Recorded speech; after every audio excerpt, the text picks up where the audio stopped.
Здравейте, сега съм сам. Сега няма съм сам. Ох. Днес ще говорим за Ери. Ще говорим за Ериби. Така, ще четем вашите въпроси ето на този телефон. Първият въпрос. Как ви дойде идеята за името Ериби? Идеята ми дойде като играх Агарио и просто трябваше да се преименувам, да си напише името. Не е ли Слитерио? Оф, да бе, Слитерио. И да трябваше да напише някой име и ми дойде Ериби. От каква идея ви хрумна филма да го направите? Добре, това е много интересен въпрос. Всъщност този филм, аз, значи, 2014-та, зимата, т.е. декември месец на 2014-та, исках да направя филм. Исках да направя някакъв филм, но този филм, когато 2014-та, когато вече измислих какъв да бъде филма, беше много тъп и в течение на времето променихме нещата, но като основно исках да направя филм, защото още като малко да има някакъв филм. От кога се познавате? Колко? 3 години. Как 3 години? Или 4 или 5. Някакво такова. Въпросът е, ако сте на самотен остров, кои 3 неща ще вземете? Телефон, камера и гаджет. Телефон, храна и гаджет. Аз ще взема лаптопа, телефона и храна. Лаптоп, телефон и храна. Интересно. Коя социална мрежа най-много използвате? YouTube, Instagram. На последното място е Facebook. Facebook и Instagram. Не, Facebook, Instagram и YouTube. Да, и аз съм така, но първо Facebook или YouTube, не знам, може би. Чул съм, но YouTube така най-често го помня. Кой знам е по-голям? Аз очевидно. Аз съм с 3 години по-малък. Да, с 3 години по-малък.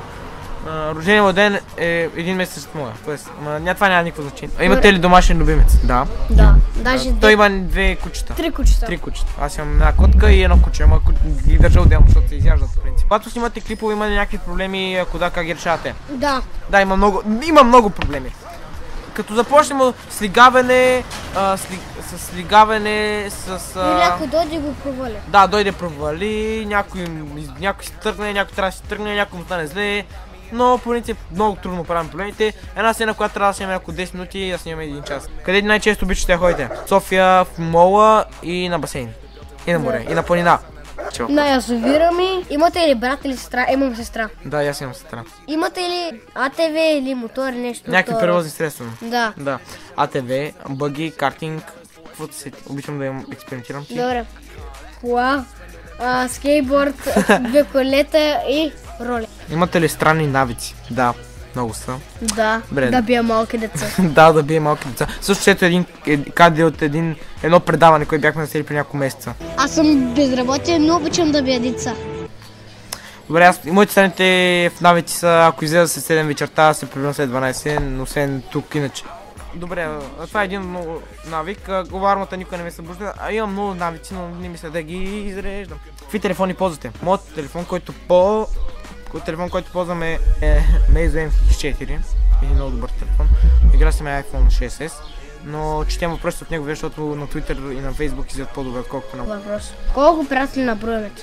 Аз си мога ги преброя само това. Да, и аз съм, но във Facebook са 770 и няколко. Напред, виж, чакай, тук има направете едно селфи. Нямаш грижи. Добре. Ми ходите ли на фитнес? Почти. Вторник, четвъртък. Ми ходя съм, мали се занимавам. Да, той в принцип гера сме природно як. Без таки страх. Тя всеки ден бягам, поне по 2 км може да. Да, по принцип аз някога го карам да бяга или му карам да тренира, или като дойде у нас го карам да прави някакви неща и той така тренира. Добре, надявам се този клип, който беше въпроси и отговори. Всъщност, докато сняхме една част за филма, този клип го измислихме, така че дано клипа ви е харесал. Може да се абонирате за Ериби. Всъщност, да. Добре, ако искате долу в коментарите, напишете няколко въпроси. Да, ще отговорим. Ще спратим линк за Instagram и Facebook. Да, ще правим такива клипове с въпроси и отговори, защото явно може би ще ви харесат. И да, до скоро.